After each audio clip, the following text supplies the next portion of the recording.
Hello, everybody.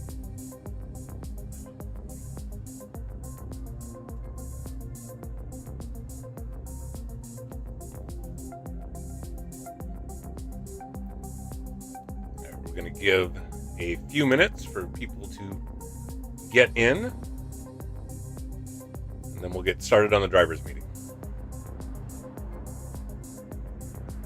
We'll run through a lot of the same stuff that we have talked about in previous meetings, but we'll go over everything for anybody who is brand new to the series, of course.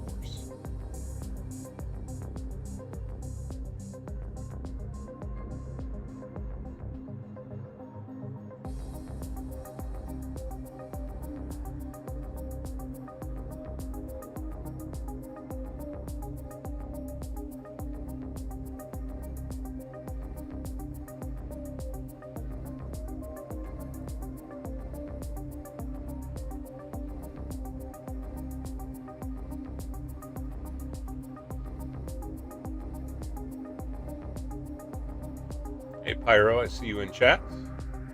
Thanks for stopping in. I hope you're feeling better. K-Dub, hello, K-Dub.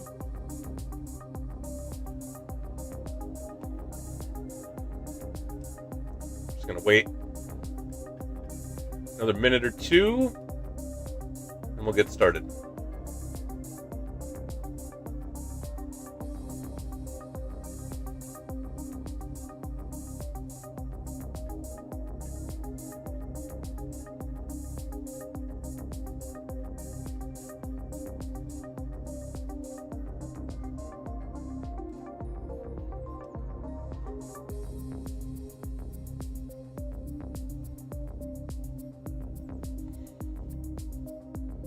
Excessive mucus.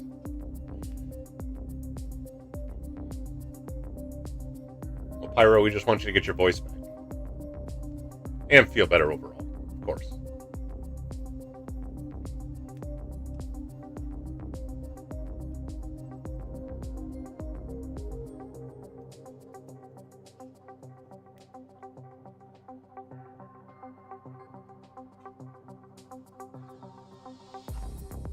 K-Dub, I don't know, you're not registered for the prize split, are you? I don't have you on my list.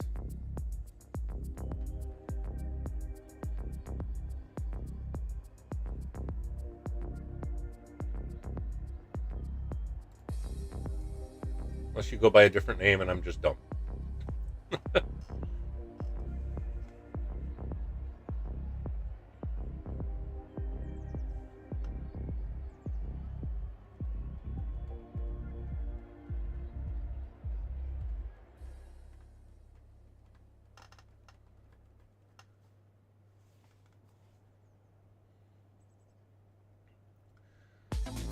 All right, so we'll go ahead and get started. This is the drivers meeting for event number 7 of the Salamander Racing Joker Series at Le Mans. We will be doing 9 laps in the exhibition race, and we'll be doing 20 laps in the prize competitive split. So anybody's welcome to listen in on the drivers meeting, but this is meant for those specifically in the prize split, since there are more rules and regulations around that.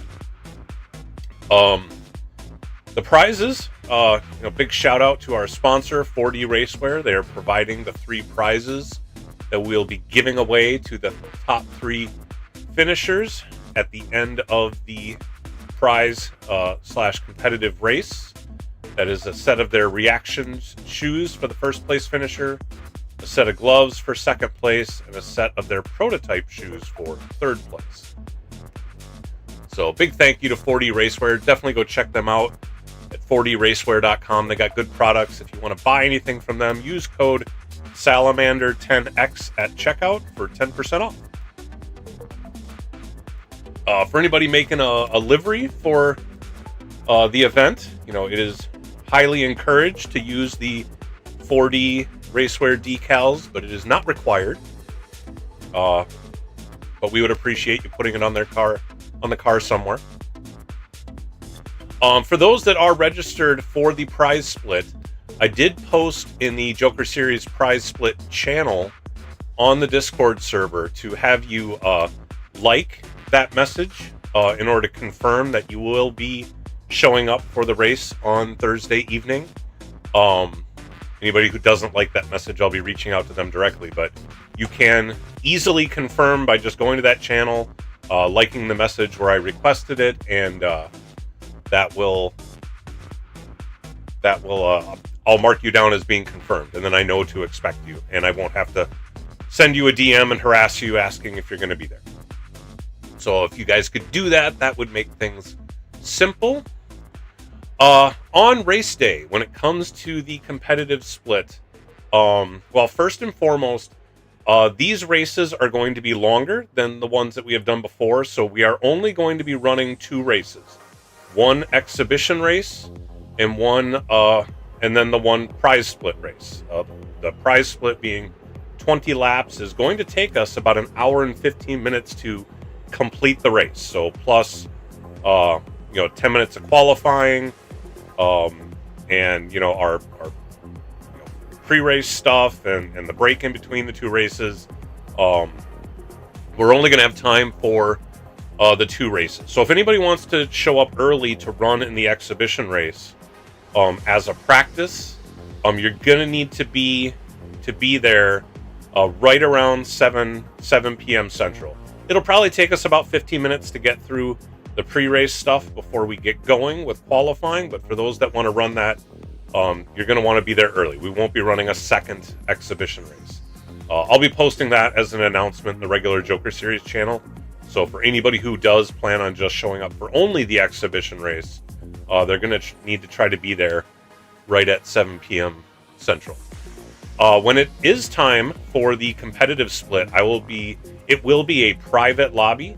So I will be posting the room ID in the Joker Series prize split channel. So you need to monitor that channel for the room ID to get into the lobby. So we're at Le Mans.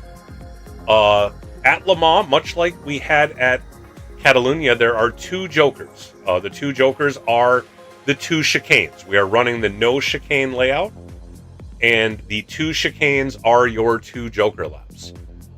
Same rules apply as they always have to the Joker laps. You cannot take any of your Joker laps on the first lap of the race. You cannot take them on the last lap of the race, and you cannot take them on an out lap. So if you've pitted, don't take the Joker on your out lap when you come out of the pit. The 2 Jokers also have to be taken on separate laps. You cannot take both Jokers on the same lap. So remember that as well. The other big thing is that turn signals are required. In the last race, there was a driver who used their hazards as the turn signal at Interlagos. We let that slide because we never called out specifically that you couldn't use your hazards, but I'm calling it out now. The rules doc has been updated. You cannot use your hazards to indicate you are taking the Joker. You must use your turn signal, and you must use the correct turn signal.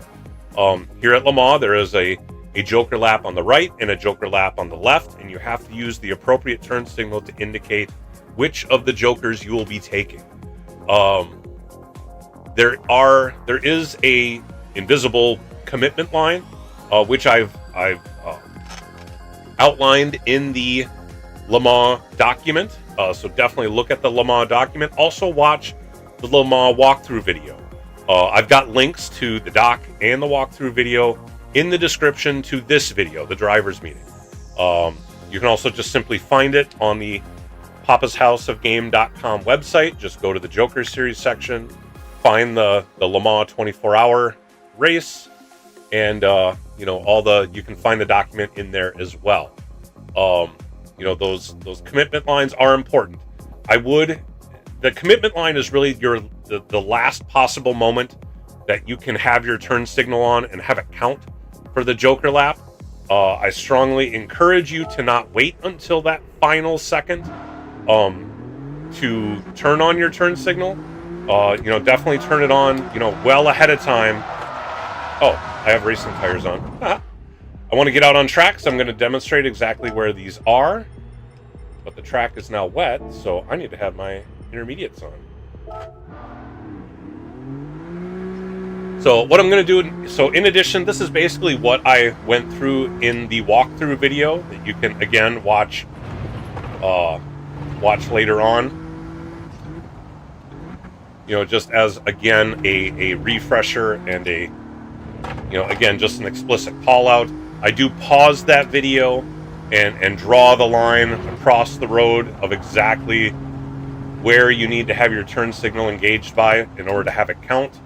But I will go through it as best I can here as well. So the first chicane is on the right-hand side. If you are planning on taking the first Joker lap, the commitment line for it is essentially the end of the parking lot entrance, this first parking lot entrance after this kink up here. So there's this building on the right-hand side. It kind of looks round from this angle. It's this like reddish building, like right there on the right-hand side. And not that entrance right there, but this entrance right up here where it crosses. You need to have your turn signal engaged by the end of this entrance right here. If you've got your turn signal on by this point, you know, like that, then you are good in order to take the first Joker lap. And then just to really quickly demonstrate the first Joker lap, or actually what I should say is on the approach, the protected zone for this is to stay to the right-hand side of the track, so essentially the middle line here.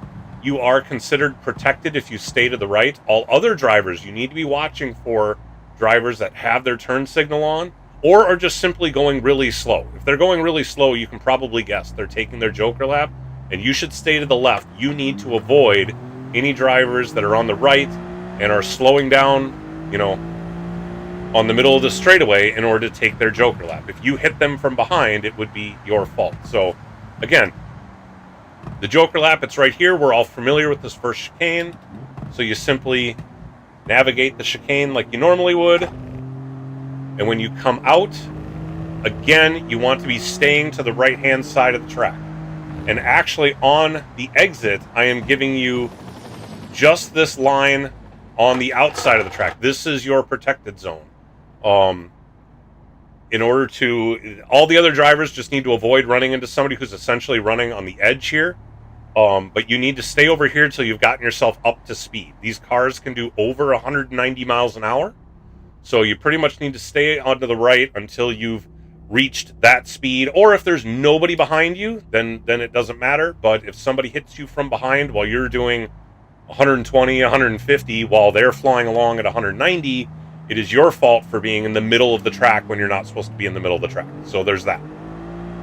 Okay, so that's the first Joker. On the second Joker, obviously you need your left turn signal, and same rule applies. You have the left-hand side of the track. So between these two Jokers, it actually, and this is why I'm making the Joker exit of the first chicane to be on the right. If somebody is coming out of the first Joker and there's somebody else going to take the second Joker, they've got the left two lanes of the track, while the person exiting the first Joker has the right-hand side of the track. That leaves just this lane here for all the other drivers to use, just between the two Jokers, and only if there's, you know, both a driver coming out and a driver coming in. So that's just something to keep in mind.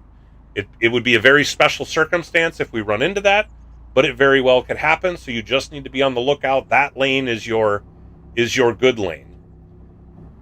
Now the commitment line to the second Joker is these. You see these flags on the right-hand side. The last of the flags is the commitment line. So basically right about here is where you need to have your left turn signal on. And again, you get these left two lanes to use as a protected zone as you approach the Joker lap. Again, the Joker lap is the chicane on the left-hand side that we're all familiar with if you've ran this track at all.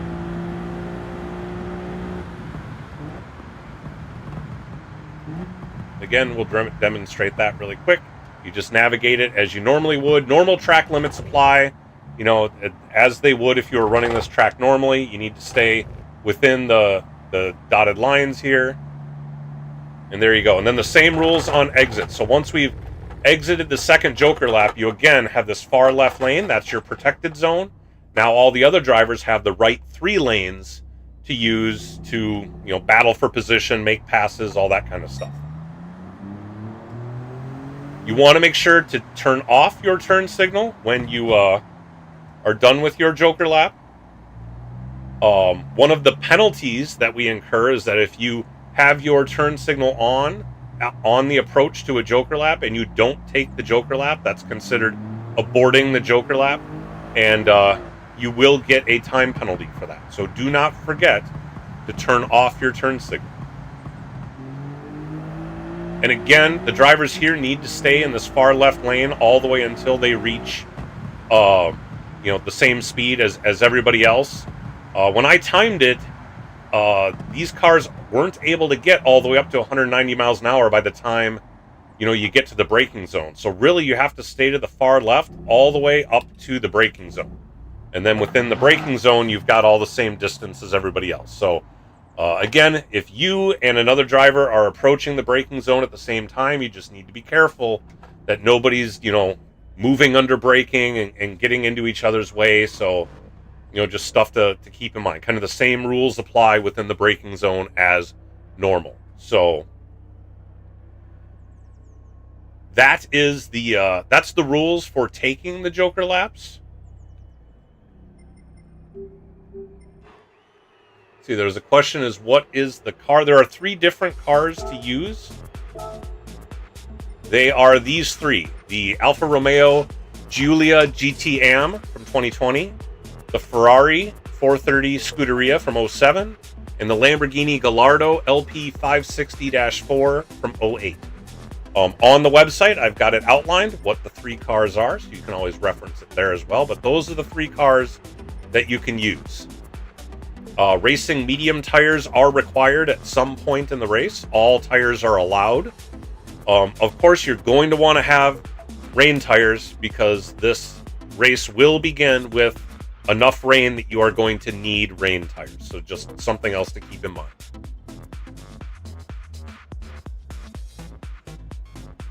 All right, so that's all the information on actually taking the Joker. I'm going to pause for just a minute. If there's any questions on, you know, whose responsibility it is on Joker entrance, Joker exit, any other questions regarding to the actual Joker lap itself.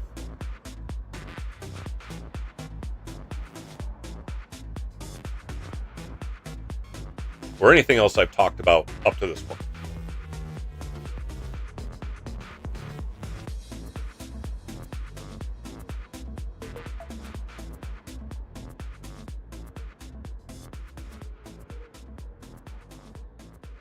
All right, if you guys do type anything in the chat, I'll be sure to come back to it. The next things to go over are the Joker Series specific penalties. These are just kind of the common penalties that are at each of the tracks that we run at. One that I alluded to already was the turn signal. Turn signal is required. Once again, hazards are not good enough. From here on out, if somebody uses their hazard to take the Joker lap, even if there's nobody around them, that was the reason that we kind of gave a pass on the last one, is that we hadn't specifically called out that hazards weren't good enough, and there was nobody around the driver anyway, so it really didn't matter. But going forward, if you take the Joker lap and you don't use the correct turn signal, even if there's nobody around you, you will get a penalty. So make sure you have your turn signal marked on your steering wheel. Aborting the Joker lap, I talked about that earlier as well. So if you do turn on your turn signal at the right time and you basically act like you're about to take the Joker lap, you're in the protected zone and all that stuff, but then you just don't do it, that's aborting the Joker lap. There is a time penalty for that as well. So don't try to fake out the competition by, acting like you're going to take the Joker, but then not do it. Forcing them onto something other than ideal line. If you hit another driver when they are in their protected zone, that would incur a penalty. So be aware of where drivers are allowed to be. I mean, of course, if you're flying down the straight and somebody's going extra slow and you just plow into the back of them, that's a problem. If somebody's doing, if the race pace at a spot on the track is 170, 180, 190 miles an hour, and you're only doing 150 or 120, and you're out in the middle of the track and you get plowed into, that's your fault. I mean, this is all just kind of regular driver etiquette stuff, but I laid them out very specifically. So if there's any question on track, it's like, hey, when you get out of the Joker, stay to the right or the left, depending on which Joker you got out of. And as you're approaching them, especially if you're not battling for position, just stay to the correct side of the track. But it's really a matter of just keeping your head on a swivel and watching for other drivers, not just, blindly, flying down, the Mulsanne Straight.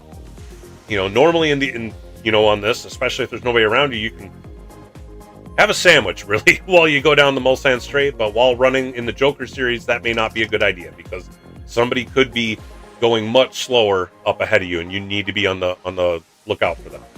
And then the last thing is just the track limits on the Joker. Again, because the chicanes are normally used in the game, it's the same track limits that the game enforces. If the game gives a penalty, we will just go with that. But more often than not, it doesn't, because it doesn't recognize the chicanes as being part of track limits. So if you do exceed what would normally be a track limit and you don't get a penalty from the game, you will get a penalty from the stewards post-race. And those penalties are a little bit harsher than the normal penalties, because in the game you've got, if you get a 1 second penalty, you slow down, you really lose more like 2 seconds, 2.5 seconds a time. So we have to take that into account when we assess penalties here. If you exceed track limits, it's actually a 5-second penalty, because it doesn't account for slowdown, lost position, any of that kind of stuff. So it's all post race. So there's that.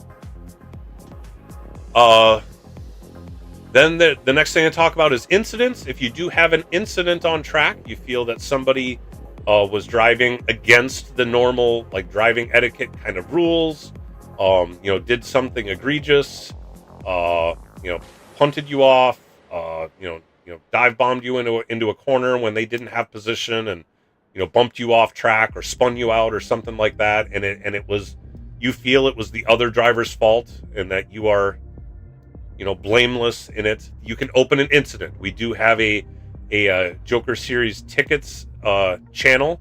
You can go into that channel to open a ticket. This is the exact same ticketing system we use for the PHG World Series. So if you have an issue, use the ticketing system to have it addressed. Do not start a fight in the YouTube chat or the Discord chat. If you want to have a DM with the other driver to talk things out, by all means, go ahead and do that.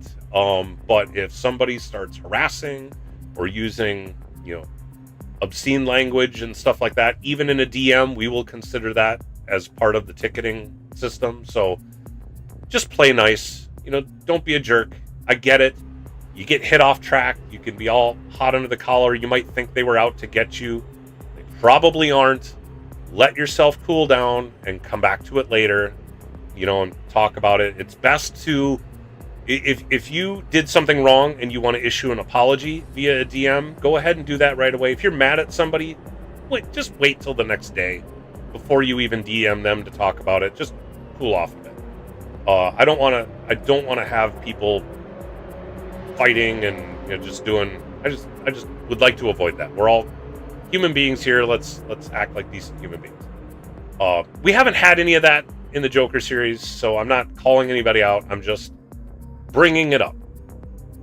So there's that. Tickets will be handled. We do have a stewarding team that goes over all the tickets.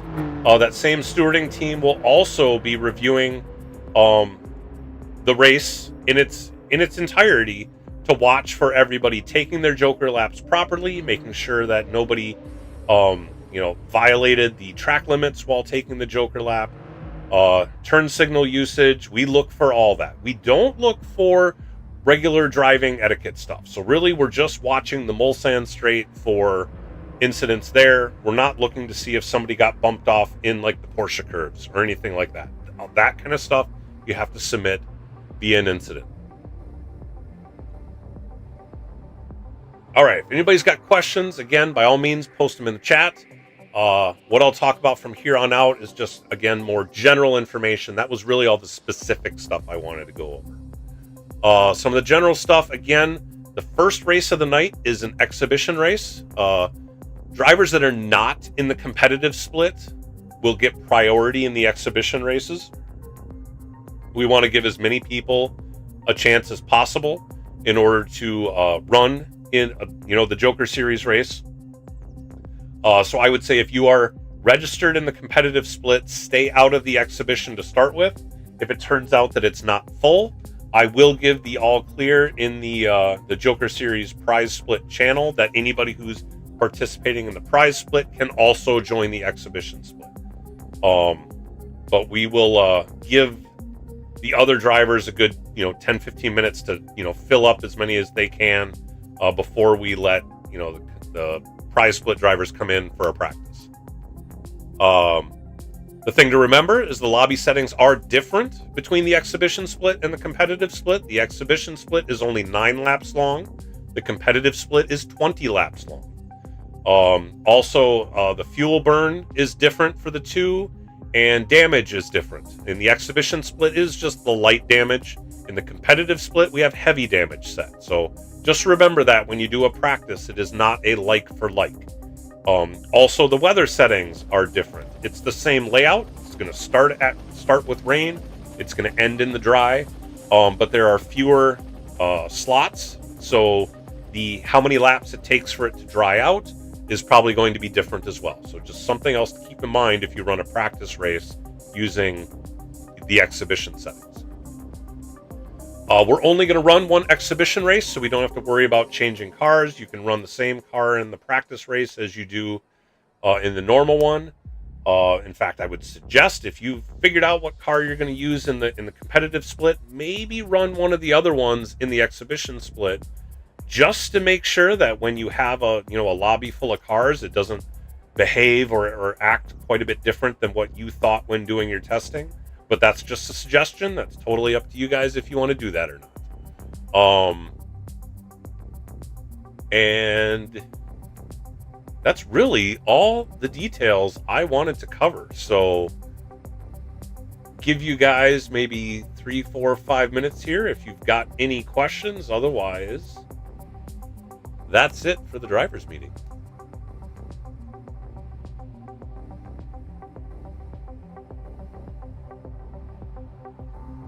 It's like we got Vetter Dan and Fernando in, running some practice laps.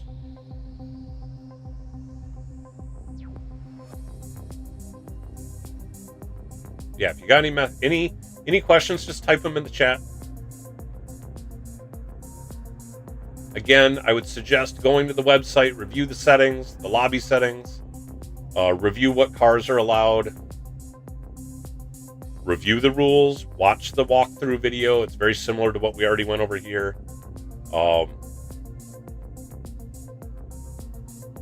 Pyro's asking if there's tuning. There is no tuning in this race. I was hoping to run cars that allowed some tuning in this race, but I wasn't able to come up with a combo of cars that I was happy with. So the 3 cars allowed for this one do not have tuning options.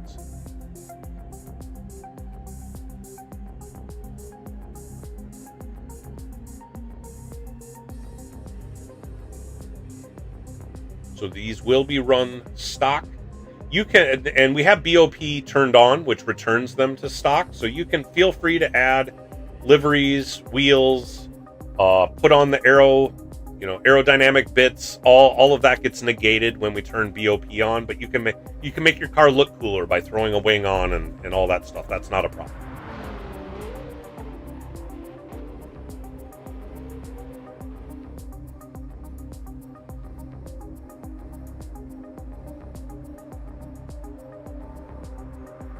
Any other questions? I'll give you guys about 1 more minute before we shut this down.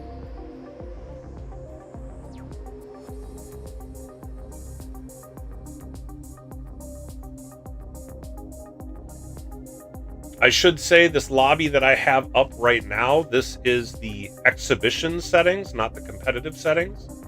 If anybody would like to capture the competitive settings so that they have, probably a little less than 24 hours, they could do practice on their own. I can switch it over to the competitive settings if somebody wants to save those. Otherwise, these are, again, the exhibition settings.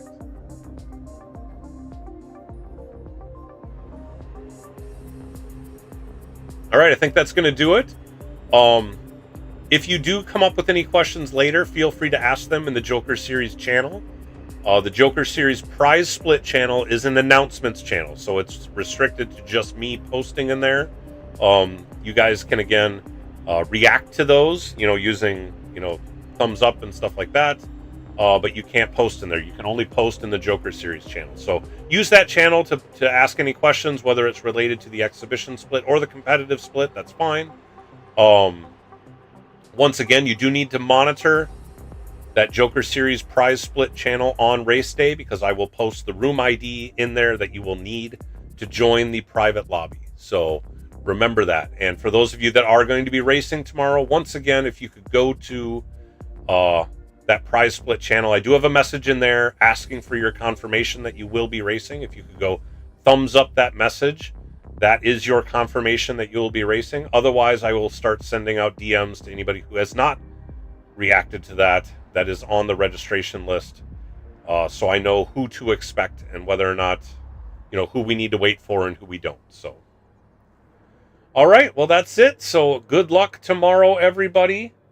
We will see you. The live stream starts at 7 p.m. Central.